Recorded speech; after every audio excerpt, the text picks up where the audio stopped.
Olá, sejam bem-vindos. A gente vai agora para a revisão número 1 da nossa disciplina, Conteúdo, Metodologia e Prática da Língua Portuguesa.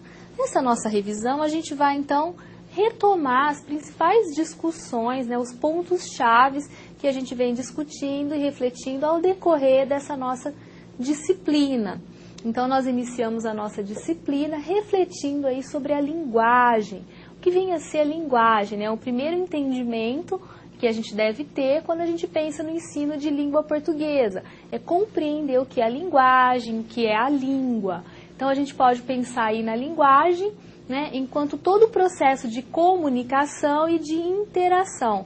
Então, eu tenho a linguagem como instrumento de me comunicar e de interagir, de transmitir significados, ou seja, a gente se desenvolve através e pela linguagem. Então, pela linguagem a gente transmite cultura, através da linguagem a gente produz cultura, a gente se comunica, a gente interage.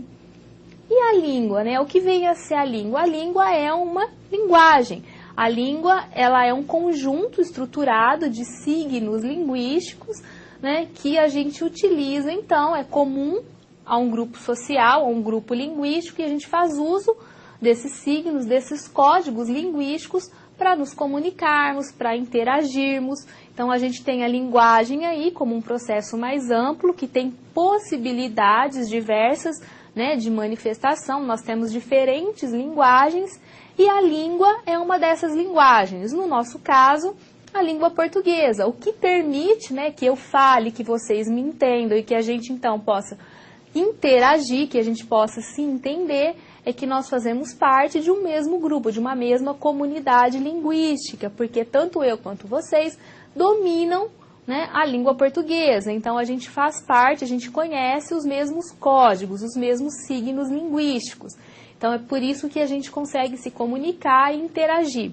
A língua, então, é uma manifestação da linguagem. A língua é uma possibilidade da linguagem. E a linguagem, então, ela acontece por diferentes meios, através de diferentes manifestações. Então, nós temos uma linguagem que acontece através da linguagem verbal. Quando nós pensamos na linguagem verbal, a gente tem aí a palavra, Seja ela escrita ou seja ela falada, a linguagem verbal é quando a gente se comunica, é quando a gente interage fazendo uso da palavra escrita ou da palavra falada.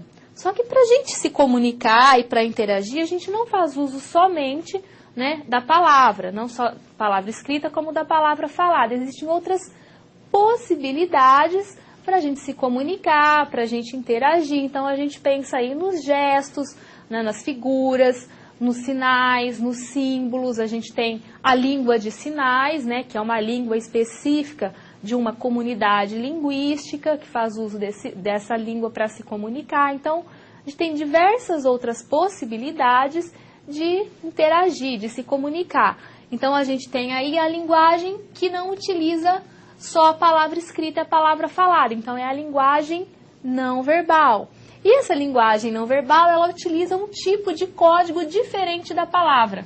Então, é o caso das imagens, dos ícones, dos gestos, os sons, a dança, a pintura. São todas possibilidades de comunicação e de interação que não fazem uso da palavra. Então, a gente tem a linguagem não verbal.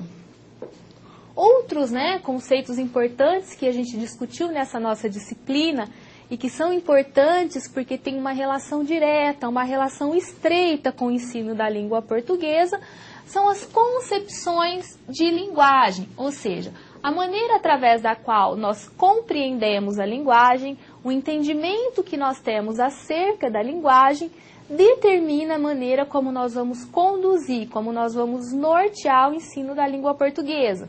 Então, nós vimos que nós temos 3 diferentes concepções de linguagem. A primeira concepção de linguagem, ela está relacionada aí como a linguagem como expressão de pensamento, ou seja, é uma concepção de linguagem que entende a linguagem como um processo de exteriorização das palavras, exteriorização do meu pensamento através das palavras. Então, eu penso e a linguagem, então, é a capacidade de me expressar, expressar os meus pensamentos, é um processo de tradução, traduzir o pensamento em palavras, se expressar, né, através da palavra. Então, ela entende que a linguagem, ela é aí uma expressão de pensamento, o espelho do pensamento, ela espelha o que a gente pensa. E nessa concepção de linguagem, então, falar bem, escrever bem, está relacionado com pensar de forma organizada, com pensar de forma correta. A segunda concepção de linguagem que nós temos é a linguagem como veículo de comunicação, ou seja, a língua é um código, né? E pensando nessa concepção de linguagem como veículo de comunicação, entendendo a língua como um código, nós precisamos lembrar que essa concepção de linguagem, ela está fortemente relacionada aí com as ideias propostas por Saussure. Saussure, então, ele é o pai da linguística moderna, ele é o marco referencial dos estudos linguísticos e ele propõe pensar a linguagem, né, pensar a língua como uma estrutura, como um código. Uma estrutura essa que está organizada a partir de regras, né? Então, são essas regras que permitem que esses signos linguísticos se organizem. Então, a função principal da linguagem, nessa concepção, é a comunicação. A língua é utilizada como um código que tem como objetivo a comunicação. Então, para que a gente entenda, né, essa estrutura da língua, né, de que maneira essa língua se organiza nessa concepção, Saussure ele propõe, né, uma analogia interessante. Ele diz que nós temos que pensar na estrutura da língua como o tabuleiro de xadrez. Então, o tabuleiro de xadrez, né, a gente tem peças e cada uma dessas peças desempenham uma função, né, diferente dentro do jogo a partir das regras desse jogo. Então, eu conheço as regras e essas regras me permitem movimentar essas peças. Então, o Saussure disse que a língua funciona de forma parecida, né? Nós temos as peças e nós sabemos de que maneira a gente pode organizar através das regras, ou seja, através da gramática. Então, a gente tem aí, dentro dessa concepção de linguagem, um ensino pautado no estudo das regras, né? Um ensino de língua portuguesa pautado no estudo das regras gramaticais, próximo aí da nossa gramática normativa, né? Que entende o ensino como uma prescrição de regras. E depois nós temos o desenvolvimento, então, de uma outra concepção de linguagem. É uma concepção de linguagem enquanto processo de interação humana. Essa concepção de linguagem, ela também, né, se desenvolve a partir dos estudos linguísticos, mas de uma vertente diferente, né, não como o estruturalismo proposto por Saussure, mas ele se desenvolve a partir dos estudos da sociolinguística, que é uma outra corrente, uma outra vertente da linguística, que propõe pensar na língua aí enquanto um processo de interação. A língua ela tem uma relação importante com a cultura e com a sociedade e com o contexto no qual ela está inserida. Então, a gente não só se comunica através da língua, eu não só transmito uma informação, não só estou exteriorizando o meu pensamento, mas eu também estou interagindo pela linguagem, né? Então, é uma concepção de linguagem que entende o processo de linguagem como dialógico, de não só de transmissão de informação, não só como exteriorização do meu pensamento, mas também de interação, né? A gente vai interagir através da linguagem, então ela tem um caráter aí dialógico. Ela traz como importante referência os estudos do Bakhtin e do Vygotsky, né? Ambos russos, eles têm teorias diferentes, mas essas teorias elas dialogam. Então o Vygotsky ele traz, né, uma perspectiva socio-interacionista da linguagem, dizendo que a gente se desenvolve pela linguagem. Então ele faz um estudo, né, dessa linguagem, desse contexto onde ela está inserida, e o Bakhtin faz um estudo, né, numa perspectiva filosófica da linguagem, dizendo aí que a linguagem, então, precisa ser pensada, né, a partir de duas faces. O que eu falo e para quem eu falo. Então, a gente precisa considerar aí o interlocutor e a interação. Então, os marcos de referência dessa nossa terceira concepção de linguagem é Bakhtin e Vygotsky. Nós temos na segunda concepção de linguagem, né, uma concepção aqui muito pautada no estruturalismo, pautada nos estudos de Saussure. Então, são essas as três principais concepções de linguagem. Então, se eu acredito que a linguagem ela é simplesmente um processo de exteriorizar palavras ou simplesmente transmissão de informações, eu possivelmente, né, vou nortear as minhas práticas pedagógicas pautada em uma gramática prescritiva, né, na prescrição de regras, no ensino pouco reflexivo. E aí, então, se a gente concebe a gramática dentro dessa terceira concepção como processo de interação, né, que tem uma relação importante com o contexto, eu possivelmente vou nortear as minhas práticas pedagógicas a partir de um outro entendimento, considerando os sujeitos do processo de interação e os fatores extralinguísticos, né, não só quem fala e para quem eu falo, mas qual a minha intenção e em qual contexto eu estou inserido. Então, a gente tem aí, a partir dessa terceira concepção de linguagem, uma reflexão importante sobre a relação linguagem e cultura. Né? A gente, enquanto ser social, nós nos desenvolvemos na linguagem e pela linguagem. Então, muito antes da gente verbalizar ou da gente dominar a língua escrita, a gente vai adquirindo a cultura do contexto onde nós estamos inseridos. Então, a gente vai aprendendo, né, essa cultura, a gente vai absorvendo essa cultura através da linguagem, através do que nós estamos falando, através do que nós estamos vendo, através desse processo de comunicação e interação que nós fazemos com as pessoas que nos estão próximas. Então, eu vou incorporando essa cultura através da linguagem. Também é importante pensar que a gente vai produzindo, né, a sociedade vai se desenvolvendo e a gente vai produzindo novos recursos, novas maneiras de comunicação e interação. Então, daí pensar que nós temos uma língua viva, né, que se transforma, que sofre variações, que não é uma língua estática. Então, é importante pensar, né, nós não podemos conceber a língua se a gente não pensar na relação dela com a sociedade e com o processo cultural onde ela está inserida. E aí, isso nos faz lembrar de uma outra importante discussão nas nossas aulas, nessa nossa disciplina, que é a sociolinguística. A sociolinguística ela é uma das vertentes da linguística, né? Lembrando que a linguística é a ciência que estuda a língua, as suas estruturas e as suas relações. A linguística ela é uma ciência, ela é um campo de estudo que tem aí como marco referencial o Saussure, né, o pai da linguística, que ministrava cursos em Genebra, cursos de linguística geral. Então, depois da morte dele, os alunos dele pegaram, né, as ideias do Saussure e então publicaram um livro a partir das ideias que ele discutia e que ele trabalhava nesse curso de linguística geral. Então, esse livro, né, que tem o mesmo nome do curso, o curso de linguística geral, é o marco de referência da linguística moderna, com as ideias de Saussure.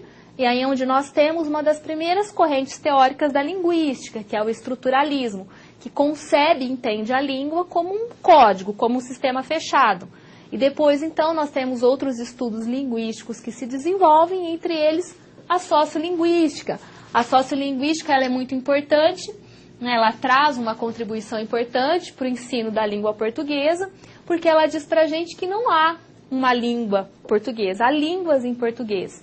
Então, ela parte de um pressuposto que nós devemos estudar a língua, né, a partir do seu processo de variação. A língua é viva, ela se transforma, ela se desenvolve.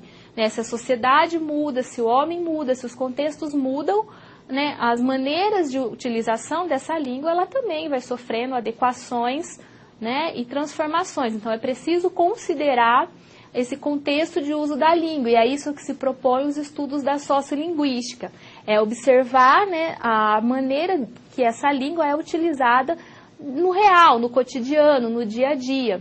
Né? Quem são esses sujeitos e como essas variações elas acontecem. Né? Lembrando que a sociolinguística pontua muito bem que essas variações, né, elas não acontecem ao acaso, ou seja, os diferentes usos da língua não acontecem ao acaso. Existem dimensões dessa variação, né, que explicam o porquê dessas variações. Então, é preciso pensar que a língua ela varia em algumas dimensões, na dimensão histórica, na geográfica, né, na regional, na dimensão das classes sociais. Então, é preciso olhar para esses sujeitos e para esse contexto para entender esse uso real da língua.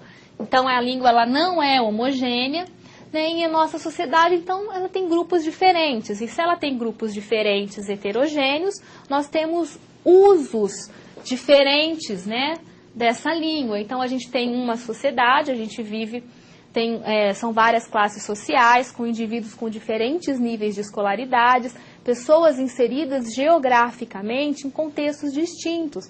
Cada região tem a sua cultura, tem o seu contexto, então é preciso considerar, né, esse processo heterogêneo, essa pluralidade, quando a gente pensa no ensino da língua portuguesa. E essa é a importante contribuição que a sociolinguística traz para a gente, né? Então a língua varia em algumas dimensões, né? Esses diferentes usos da língua, eles acontecem em algumas dimensões.